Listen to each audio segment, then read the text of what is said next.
విధంగా పోతున్నాయి. ఈ రోడ్ వర్క్స్ మధ్యలో మున్సిపల్ ఎలక్షన్స్, అంతకుముందు సర్పంచ్ ఎలక్షన్స్ అన్నీ అయిపోయినాయి.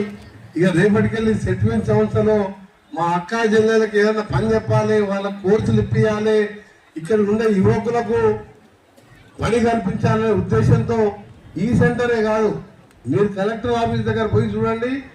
మీలాగా అది ఇంతకంటే పెద్ద బిల్డింగ్ 20 కోట్లతోని నా ఆర్ఎన్బి డిపార్ట్మెంట్తో అలా 20 కోట్లు పెట్టి 4 అంతస్తుల బిల్డింగ్ కట్టించి గ్రౌండ్ ఫ్లోర్లో ఆల్రెడీ 100 మంది మహిళలు ట్రైనింగ్ స్టార్ట్ చేసారు.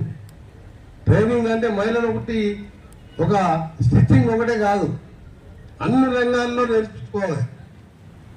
ఇవాళ మహిళలు లేనేలేదు. మహిళలు పైలట్లుగా ఉన్నారు, ఈరోజు ఆర్మీలో ఉన్నారు, ఎక్కడ ఏ రంగంలో చూసినా మహిళలు ఉన్నారు. ఈరోజు ఆఖరికి మున్సిపల్ కార్పొరేషన్లో ఇవాళ సగం మంది మహిళలు, ఇలా 48 మందికి 26 మంది కార్పొరేటర్లే మీరు ఉన్నారు మహిళలు.